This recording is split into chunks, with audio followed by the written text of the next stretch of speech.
Nice. Well folks, looks like I've come to the end of my jaunt. Got approximately 100 meters in front of me, and then that's it. A little bit tired, but still feeling good. Well folks, that was a good little walk there. Just gonna have a little break and take an opportunity just to rehydrate. Quite tired now. Now I've got to turn back and walk back about 1.5 kilometers. Wow, that moon is looking splendiferous today. I tell you what folks, the last sort of couple of, I'd say like 300 or 400 meters of my journey outwards, I'm on my return journey now, but you know, about 300 or 400 meters of my outward bound journey, just towards the end of it, there were a lot of twists and turns, and I have to say, if I suddenly was unable to use the watch, I probably would have got lost on the way back. I have a good sense of direction in the woods generally, so I would have been fine. I've always got a compass on me anyway, and I know what side of the woods my camp sits at, so I would have been fine. But saying that, yeah, I could have got lost, and I could have been arriving back at camp at 5 in the morning instead of 1 o'clock in the morning, which is probably whereabouts I'm going to be arriving now. So I have to say, I'm really impressed with the Sunto. It's nice just to be able to look at your wrist when you come to a fork in the road and know with confidence which way to go, particularly when you're tired and at night. It's easy for your mind to start playing tricks on you. So yeah, just a nice bit of extra reassurance. I've had a really interesting trip to the woods so far. Seen lots of wildlife, seen lots of interesting things, and even found the source of the shit techno music that was playing earlier. Luckily, they seem to have switched it off at a reasonable hour, so the dulcet tones of techno will not be reaching my tent.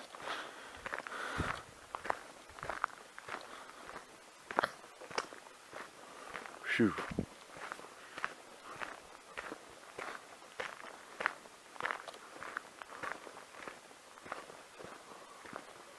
About another half mile to go,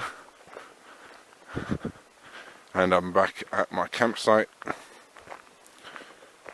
Stupidly, I left behind my night vision equipment, so I'm hoping that in my absence I haven't had any campsite visitors who have rifled my bag.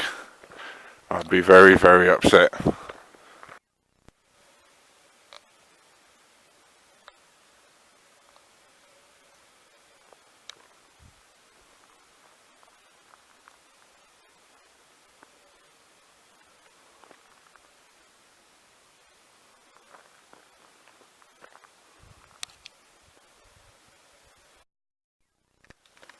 So folks, here's a little tip on nighttime navigation using flashlights or torches, as they're known still sometimes in the UK.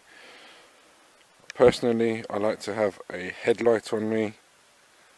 Just makes everything easier, and obviously the light moves as you turn your head, so it's very convenient in that respect.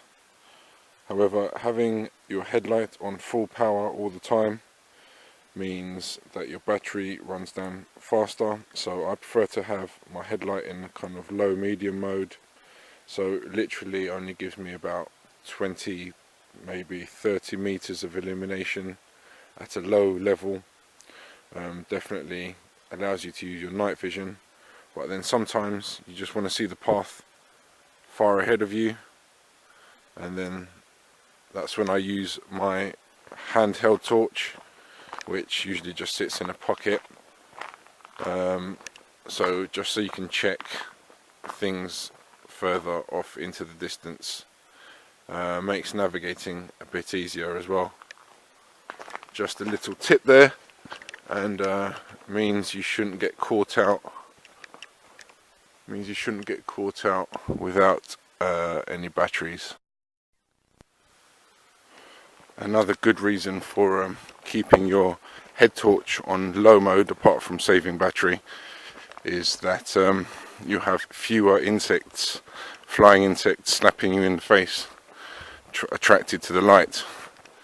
So it just makes for more comfortable walking at night time, particularly in the summer when there's a lot of flying stuff around.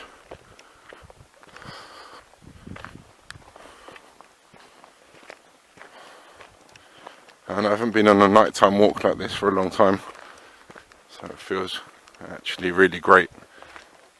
Feeling energized right now. Was lagging a bit earlier on when I came to the destination point, outward bound, but feeling quite energetic on the way home now. And it's just good practice. Oh, here are the deer again. Probably 30-40 meters in front of me. If I was hunting right now, that thing would be dinner. Well folks, I'll tell you what, that was a real hard trek. Just gonna have a cup of tea now, and then I'm gonna head off and get a few hours of sleep, because I'm actually shattered now. It's like 1:30 in the morning. Gonna get woken up at 5 by the birds, no doubt. But still, having a good time.